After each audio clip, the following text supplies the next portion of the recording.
लोगों का भरोसा विश्वास बनाने के लिए हम लोग देते हैं कि 25 साल तक कंपनीज के द्वारा देख रेख किया जाएगा, एफिशिएंसी उतनी मिलती रहेगी। पीएम कुसुम योजना का एक स्कीम आया है, इसमें जो गाँव के लोग हैं उनको हम लोग वाटर पंप गवर्नमेंट सप्लाई कर देते हैं, हमें रिन्यूएबल इंडिपेंडेंसी रखती है। आज हम लोग जर्मन या फिर बाकी कंट्रीज के बारे में बात करें तो वहाँ पे मैक्सिमम डिपेंडेंसी इसी पे रिन्यूएबल एनर्जी पे है। जय झारखंड अभियान के बैनर तले फोरम फॉर गुड गवर्नेंस को लेकर सुशासन संवाद एवं सम्मान समारोह का आयोजन किया गया। इस सम्मान समारोह का आयोजन राजधानी रांची के डीवीडी स्थित कार्निवाल बैंकेट हॉल में किया गया। कार्यक्रम में अतिथियों के रूप में पद्मश्री मधु मंसूरी, पद्मश्री चामी मुर्मू और सौर ऊर्जा उद्यमी सुनील सूर्यान, वरीय अधिवक्ता एवं पूर्व अधिवक्ता अजीत कुमार, पूर्व IPS अधिकारी डॉक्टर अरुण उरांव, पूर्व IAS अधिकारी DC दास, बाल विकास अधिकार संरक्षक मोनिका कुंजन आर्य शामिल हुए। इस कार्यक्रम में झारखंड की खनिज संस्कृति, प्रतिभा आदि विषयों पर चर्चा हुई।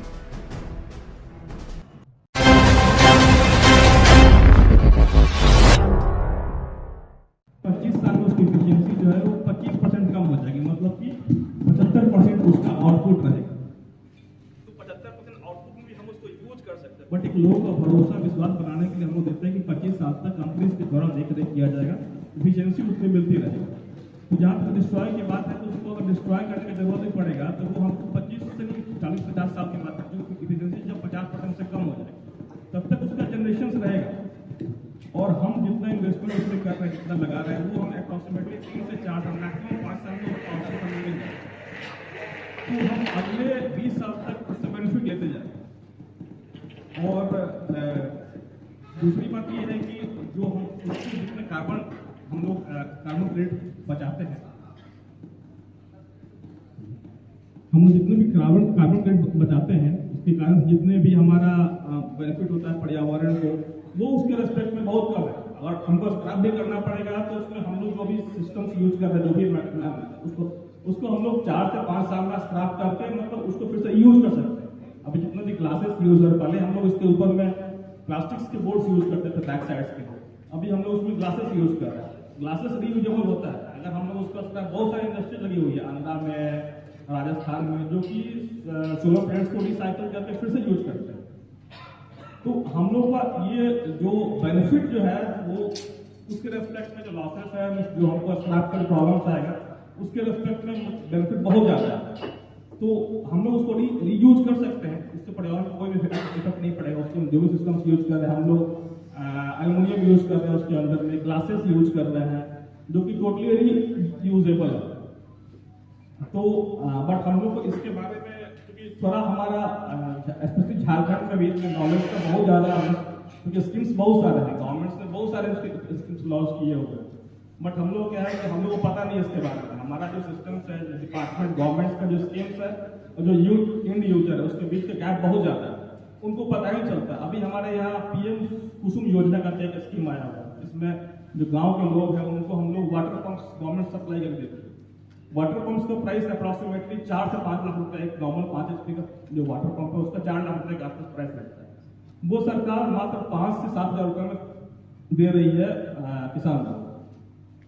लेकिन दिक्कत क्या है, किसान को पता नहीं है कि उसका एप्लीकेशन कैसे करेंगे, कैसे अप्लाई करेंगे, क्या प्रोसेस है, कैसे मिलेगा। और वो अप्लाई करने के बाद लगने का जो प्रोसेस है वो इतना लंबा है ना कि एक आम नॉर्मल जो किसान जिसके लिए बना हुआ है सिस्टम, वो उसको यूज नहीं कर पाता। जो लोग मतलब जो ज़्यादा नॉलेज वाले हैं, जो इसके बारे में ज़्यादा जानते हैं, वो थोड़ा प्रोसेस करके डिपार्टमेंट्स जाके उसका फायदा ले लेते हैं। बट ये जो सिस्टम जो मेन बेसिकली जिसके लिए बना हुआ है, जिनके पास पैसे का प्रॉब्लम्स है, जो खेती करते हैं, वो उसका यूज नहीं कर पा रहे हैं। यूज कौन कर पा रहे हैं? जिनका लिंक्स है, अप्रोच है, जो जिनको पता है इसके बारे में। तो ये सिस्टम्स में एक्चुअली क्या है कि हमारा जो भी सरकार का स्कीम्स बना हुआ है, जिनके लिए उनके पास पहुंचने में जो दिक्कत आ रही है ना, हम उसको अपने इस फोरम के थ्रू में एक बार अवेयरनेस कर सकते हैं। नीचे वाले सिस्टम जिसके लिए बना हुआ है, जिनको यूज करना है, हमारे जितने भी लोग होंगे वो एक बार उनको अगर जागरूक कर देंगे, सिस्टम्स बता देंगे। सिस्टम्स ऐसा नहीं बहुत ज़्यादा टफ है, बट क्या है उसको प्रेजेंट ऐसा किया गया था कि लगता है कि एक बहुत ही टफ सिस्टम्स है, बहुत मुश्किल काम है, नहीं हो सकता है। ऐसा कुछ नहीं है, एक बार करेंगे तो फिर समझ में आता है। बट क्या एक आदमी को सिर्फ एक ही बार करना होता है, एक फैसिलिटी एक बार ले सकते हैं। तो एक बार करने के वो ना वो अपना प्रॉब्लम करना चाहता है ना, या तो वो शॉर्टकट रास्ते से जाएगा, किसी को पकड़ेंगे जो कि वो आप हमारे लिए सिस्टम करवा के दे दीजिए, हम आपको उसके बदले 5 लाख के बदले 10,000 देंगे, 15,000 देंगे, 20,000 देंगे। क्योंकि वो सिस्टम 4 लाख रुपए का है, अगर उनको 15,000, 20,000, 25,000, 50,000 मिलता है तो भी उनके लिए बेनिफिटेड है। तो हम लोग को उस गैप को पूरा करना है। मीन्स जो सरकार का जो भी नीति है, जो भी स्कीम्स है, उसको जिसके लिए बना गया है उसके पास पहुंचने में जो भी बाधा आ रही है, जो भी अवेयरनेस का कमी है, जो भी एडवर्टीजमेंट का कमी है, अगर हम लोग वो सिर्फ कर दे तो फिर वो सिस्टम बहुत अच्छी तरह से इम्प्लीमेंट कर जाएगा। धन्यवाद। क्या आप उस स्कीम को बना करके हमारे एकदम हम लोग हमारे पास हम लोग खुद ब खुद अपने वेबसाइट पर भी सारा डिटेल डाले हुए हैं, हम लोगों ने उसके लिए अवेयरनेस भी किया हुआ। बट क्या है कि नहीं, अगर हमारे कार्यकर्ता चाहें कि उसका अवेयरनेस प्रोग्राम विभिन्न जी प्रखंडों में या तो क्या आप उसमें मदद कर सकते हैं? एकदम जरूर हम लोग करते हैं। हम जहाँ भी जाते हैं, जिस भी गांव एरिया में जाते हैं, स्कीम्स की एक कॉपी हमारे गाड़ी में, जो भी और भी बहुत सारे स्कीम्स, जैसे अभी मोदी जी का PM सूर्य योजना करके स्कीम आया हुआ है, जिसमें हम लोग अपने खाली छत के ऊपर में सोलर प्लेट्स लगाते हैं। उससे जो बिजली जनरेट होता है वो हम लोग या तो यूज करते हैं या फिर सरकार को सेल आउट करते हैं। उसमें प्रॉब्लम सारा था कि उसका इनिशियल कॉस्ट बहुत ज्यादा होता है, तो गवर्नमेंट ने उसके लिए bank finance, easy bank finance कर दिया। 2 लाख रुपए तक के बैंक फाइनेंस करने के लिए कुछ जरूरत नहीं, ना सिविल्स चाहिए, ना आपका क्रेडिट स्कोर चाहिए, ना आपका बैकग्राउंड चाहिए। जी नहीं, इसलिए मैं कह रहा हूँ कि सारे स्कीम्स को तो अभी नहीं कर सकते। मैं ये चाह रहा हूँ कि अगर आप जो भी सरकार की स्कीम्स है और उसमें जो भी जटिलता है जी, क्योंकि आपने जटिलता भी बहुत हल्के शब्दों में कहा, लेकिन जटिलता बताता जी, तो क्या आप उन सब को एक नोट्स टाइप का, ताकि जो लोग जो कार्यकर्ता हैं उसमें इंटरेस्टेड रहें, जो प्रखंड में क्या आप कार्यक्रम कर सकते हैं? 100% जरूर जी धन्यवाद। और आपके पहले उत्तर से मैं बिल्कुल ही नहीं उसको मानता हूँ, क्योंकि सौर ऊर्जा में आप 25 साल बोलते, 25 साल झारखंड में हो गया ना। हम लोग को लगता था झारखंड तो अभी बना है। हाँ, इसलिए हमारे पर्यावरण को इमीडिएट कार्बन फुटप्रिंट की जो आप बात कर रहे हैं, ठीक है, इमीडिएट कार्बन फुटप्रिंट बना रहे हैं, लेकिन 25 साल बाद, और जैसे मध्य प्रदेश में तो 18 साल हो रहा है ना, आज प्रॉब्लम आ रहा है, क्योंकि जो कैपेसिटी बता रहे हैं आप आंध्र प्रदेश वाली कंपनी की, वो कैपेसिटी नहीं है जितना कि उसको रीयूज करना है। सर इसी के लिए अभी जो नया प्लेट्स जो बन रहे हैं ना, वो मटेरियल यूज करें जो रीयूजेबल। हाँ भाई, कभी हमने यूकेलिप्टस लगाया, उसके बाद कहा कि भाई यूकेलिप्टस फायदेमंद नहीं है, यूकेलिप्टस बंद करके दूसरा लगाया। तो डेवलपमेंट तो धीरे धीरे आएगा ना, हमें मतलब काम करेंगे, उसके बाद प्रॉब्लम आएगा फिर उसका सॉल्यूशन निकालेंगे। अगर हमने ये मान लिया कि प्रॉब्लम से आएगा तो फिर काम स्टार्ट ही नहीं करेंगे। मैं मानता हूँ, लेकिन क्योंकि सर रिन्यूएबल एनर्जी जो है वही अभी अगला फ्यूचर जो है, मतलब एनर्जी सोर्स के लिए हमारे पास 15-20 साल के बाद सोर्स ऑफ एनर्जी जो रहेगा हमें रिन्यूएबल पे डिपेंडेंसी रहेगी। आज हम लोग जर्मन या फिर बाकी कंट्रीज के बारे में बात करें तो वहाँ पे मैक्सिमम डिपेंडेंसी इसी पे रिन्यूएबल एनर्जी पे ही। अच्छा, संजय कुमार जी का एक प्रश्न। संजय जी खड़े हो जाएंगे, आपका प्रश्न था। हाँ, बहुत सा लिटिगेशन बढ़ रहा है। एक सवाल मेरे जहन में बहुत दिन से आ रहा था, जब से ये एक्ट बना, राइट टू इंफॉर्मेशन एक्ट, ये हमारा राइट था, लेकिन सवाल पूछने वाले को एक्टिविस्ट क्यों कहा जाता है? और जो सवाल पूछता है वो भी अपने आप को एक्टिविस्ट करता है, RTI एक्टिविस्ट। ये हमारा राइट है। हम एजुकेशन एक्टिविस्ट तो नहीं करते हैं, राइट टू एजुकेशन की हम एक्टिविस्ट। तो कहीं न कहीं हमारे विकास के दौर में हम लोग कहीं न कहीं अपनी सार्थकता को खो रहे हैं। और जो फोरम फॉर गुड गवर्नेंस था, बेसिकली इसका पर्पस ये था कि हमारे जो लिटिगेशन बढ़ रहे हैं, लिटिगेशन बहुत सारे इसलिए बढ़ रहे हैं क्योंकि सरकार अपने स्तर पर सही समय पर सही निर्णय नहीं ले पा रही है, और जिसकी वजह से पेंशन का केसेस है, ग्रेचुटी का केसेस है, तरह तरह के तमाम केसेस बढ़ते जा रहे हैं। अब हमारे साथ प्रशासनिक सेवानिवृत्त श्री DC दास जी से है। और प्रश्न सीधा है कि आप हमें ये बताएं कि हम लोग जो आपके तंत्र में जो भी व्यवस्था है, न मैं सुव्यवस्था कहता हूँ न मैं कुव्यवस्था कहता हूँ, क्योंकि मैं शुरू में कह दिया कि ये फोरम उंगली उठाने के लिए नहीं है, समाधान ढूंढने के लिए। तो चूंकि आपका एक्सपीरियंस बहुत रहा है और विभिन्न स्तरों पर रहा है, तो प्रश्न सीधा है कि आप हमें ये संदेश दीजिए कि हमारे कार्यकर्ता क्या करें कि सुचारू रूप से, क्योंकि आप विभिन्न स्तर पर काम किए हैं, सिर्फ ऊपर से नहीं, पैराशूटिंग नहीं हुआ है, तो आप जमीनी हकीकत ज्यादा जानते हैं। प्रश्न सीधा है कि हमारे कार्यकर्ता जमीनी स्तर पर किस तरह से कार्य करें कि व्यवस्था में सुव्यवस्था सुशासन आ सके। जी सर।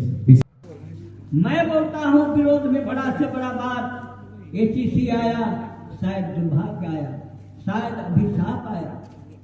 32 गांवों को उजाड़ा गया, विस्थापित किया गया, 10-12 रुपये इसमें जमीन लिया। 10-12 रुपये का कोई मतलब था? और 20,500 एकड़ जमीन लिया। 20,500 एकड़ जाके देखिए, जिसका कुछ नहीं था जमीनों में उनका जागीरदारी बन गया, और जिसका सब कुछ था वो हवा में विलीन हो गया। कोई इसके बारे में रोता है, कोई इसके बारे में सोचता है? वही बात बोकारो में हो रहा है। बोलिए, किसान अगर जमीन नहीं देना चाहता है तो कोई पाप नहीं करता है। सर बोला, आप जमीन नहीं देंगे, उद्योग कैसा चलेगा? यही कारण है। हम जानते हैं इस बात को कि अगर हम जमीन नहीं देंगे तो उद्योग कैसे चलेगा। लेकिन जिसके कंधे में जिम्मेवारी दिया, वो अपनी बुद्धि और पराई संपत्ति को गरदहाड़ लूट लिया। इसलिए हमारा लोग रो रहा है, डरते हैं। आदिवासी, भूलिए आदिवासियों की इतना गंभीर, इतने भोले भाले, इतने मेहनती। उनकी माँ बहन किसी का शादी में आजकल जूठा पत्थर उठाते हैं। हमने अपनी आंखों से एक चीज देखा है। मैं गांव में रहता हूँ और गांव हमको बहुत प्यारा लगता है। इतना सुंदर आबो हवा खुला।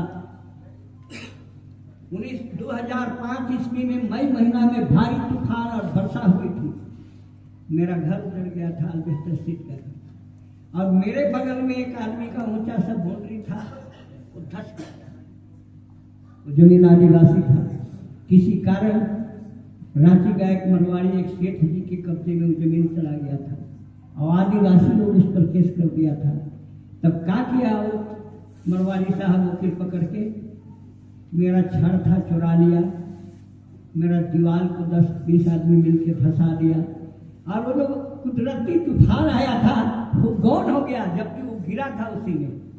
और ले जाके थाना पुलिस को पैसा वैसा दे के ले जाके 1.5 महीना जेल में डाल दिया।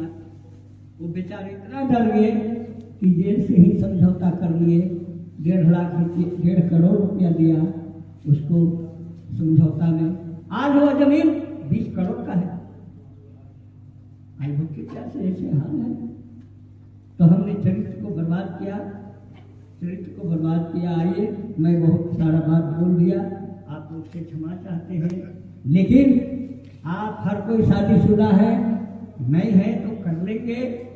तो मैंने एक गीत गाया है, अभी एक दर्द भरा गीत और हम आपको सुनाएंगे, जो पूरी दुनिया में हमको पहुंचा दिया है।